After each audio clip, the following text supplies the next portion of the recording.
April 12, 1861. Fort Sumter, South Carolina is attacked by Confederate forces and the American Civil War begins. As in other conflicts, stirring speeches are given. The Union must be saved, and slavery must end. The Southern way of life must be preserved.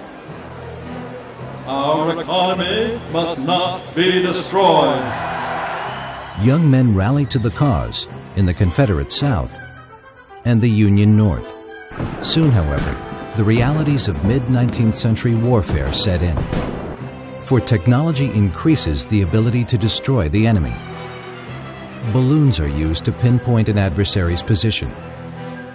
Ironclad ships augment the Navy's ability to assault coastal garrisons, while submarines can now wage sneak attacks from beneath the water's surface. The Gatling gun, forerunner of the modern machine gun, spews bullets in rapid succession, vastly increasing firearm efficiency. The number of injured combatants grows to shocking proportions. Ambulances line up to rush the wounded to hospitals, where they are nursed to relative health, but often lose an arm or leg, or both. But it is the number of soldiers who die in battle that is most appalling. Some 620,000 perish, more than in all other American wars combined up to the present day. After the conflict, it becomes customary to lay flowers at the soldiers' graves. In time, a special day called Decoration Day is established. On that day, people decorate the graves of fallen soldiers with flowers.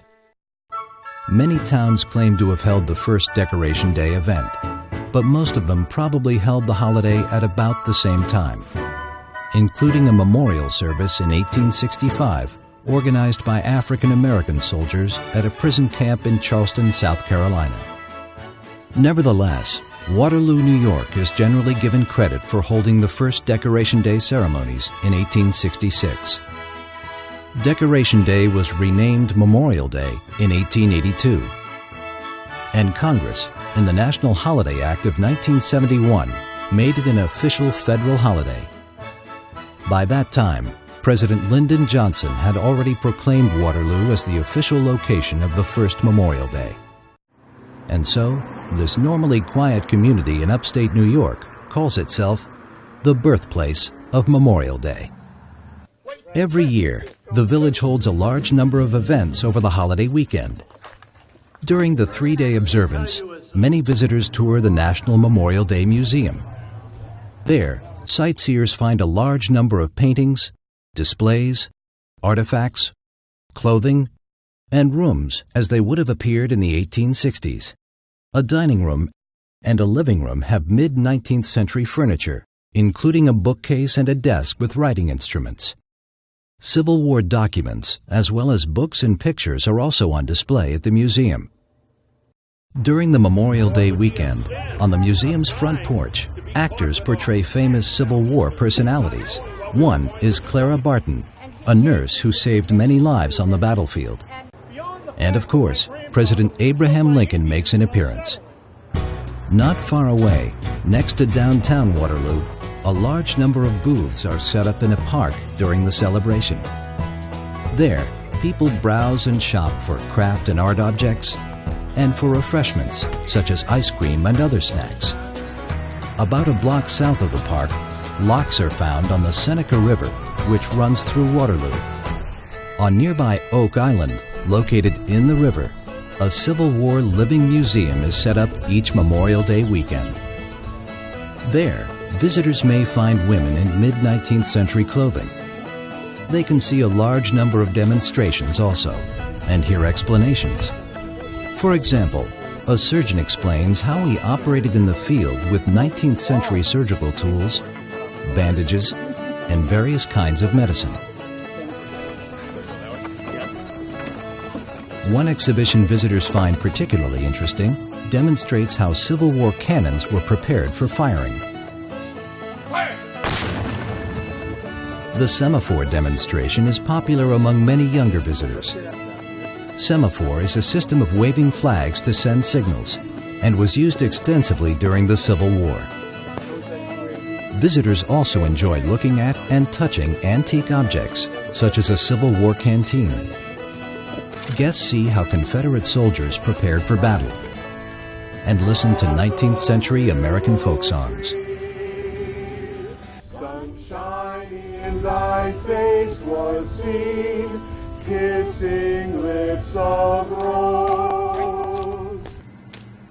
It's early morning on Memorial Day, and a small group of veterans, former soldiers, march through Waterloo on their way to a local cemetery, where the American flag is raised and wreaths are placed below to honor the town's fallen heroes.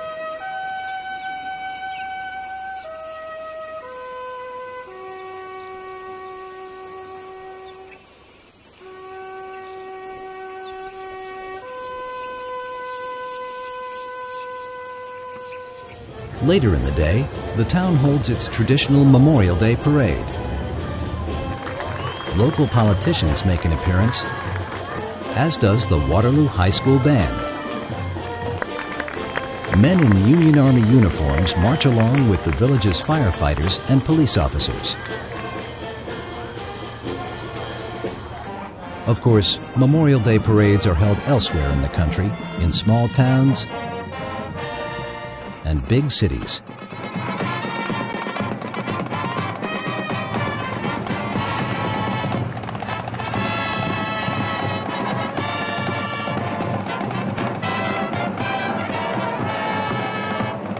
Wreath-laying ceremonies are also held around the country on Memorial Day. The most famous of these is the presidential wreath-laying ceremony at the Tomb of the Unknowns at Arlington National Cemetery, where thousands of American servicemen and women are buried. On Memorial Day, friends and family members visit the facility in Arlington, Virginia to pay homage to their loved ones. At the Vietnam War Memorial in nearby Washington, D.C., people also come to remember and honor relatives and friends. For these are the heroes and heroines who gave their lives to protect our precious freedoms.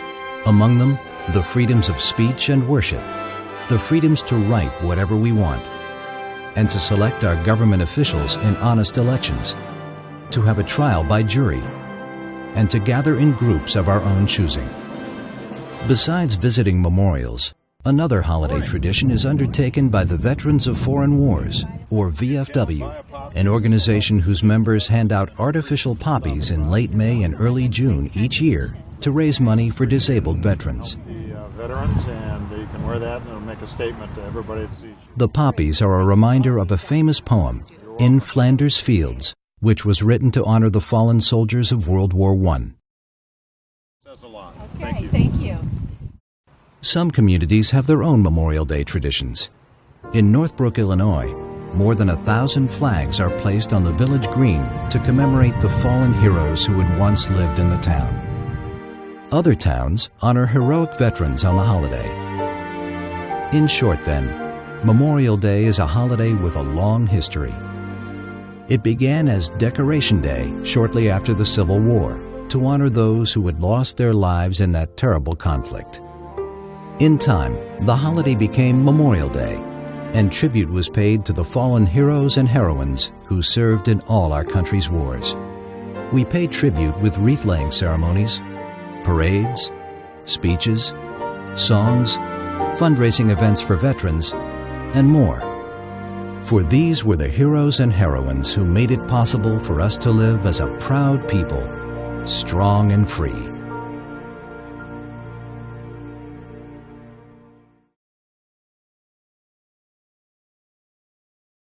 True or false, the Civil War began when Fort Sumter was attacked.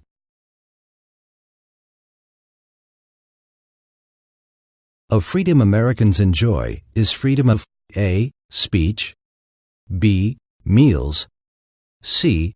Exercise.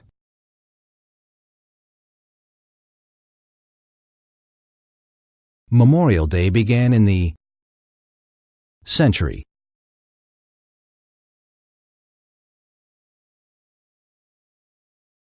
Before the holiday was called Memorial Day, it was called A. Veterans Day, B. Declarative Day, C. Neither A nor B.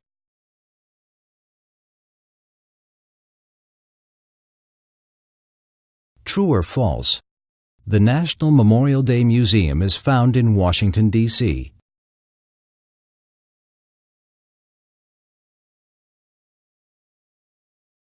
President proclaimed Waterloo, New York, as the official location of the first Memorial Day.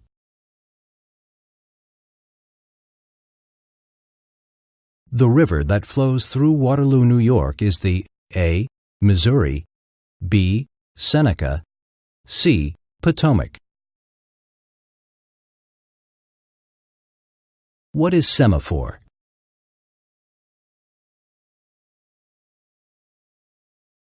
The most famous wreath-laying ceremony takes place at what cemetery?